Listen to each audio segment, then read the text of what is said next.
Ngayon naman mga boss, alam natin na malaking parte ng Pilipinas ang ating agrikultura, napakagandang business no, na ating pasukan dahil na rin siguro dahil sa ating pagiging isang archipelago. Ngayon naman alamin naman natin ang latest tungkol sa mundo ng agrikultura sa Tutok Kalikasan.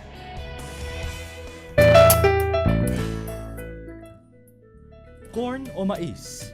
Ayon sa Department of Agriculture, ang mais ay pangalawa sa pinakamahalagang crop dito sa bansa.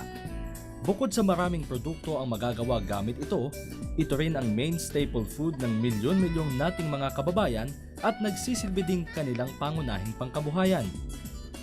Isa ang bayan ng nagtipunan sa Quirino Province na dumidepende sa mais bilang kanilang main source of livelihood.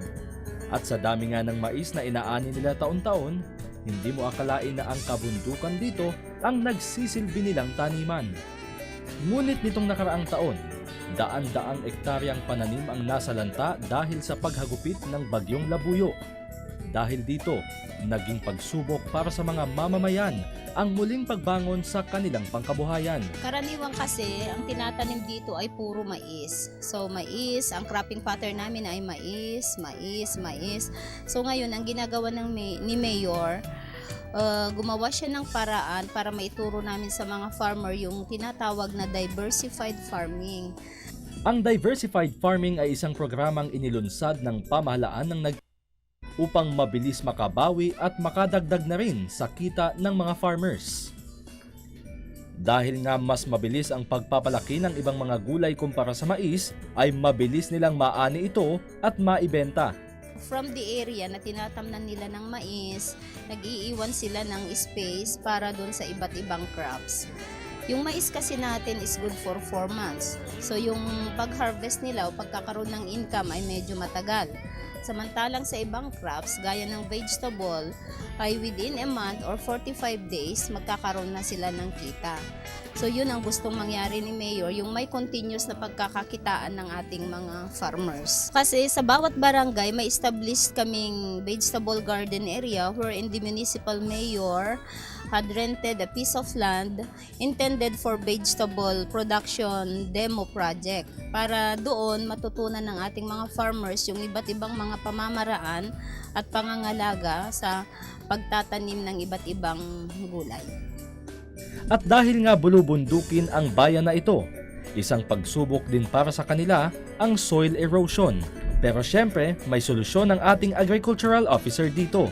Nagkakandak po kami ng advocacy program sa soil conservation. So ang unang ginagawa ng Department of Agriculture is yung nagkakandak po kami o nag-establish ng technology demonstration farms wherein dito namin ipapakita yung iba't ibang paraan kung paano i-conserve ang lupa para hindi po siya maanod. Yun yung tinatawag na sloping agricultural land technology. Tapos ang ginagawa dito, gumagawa kami ng contour lines or contour strips. Yung contour strips kasi siya yung nagsisilbing harang sa naaanod na lupa o yung tinatawag na topsoil. Kung nawawalan na kasi ng vegetative cover o yung damo sa ibabaw ng lupa, ayun, prone siya sa erosion. Kaya yung tinatawag natin na vegetative strip na nandun sa contour lines, siya po yung nagiging harang.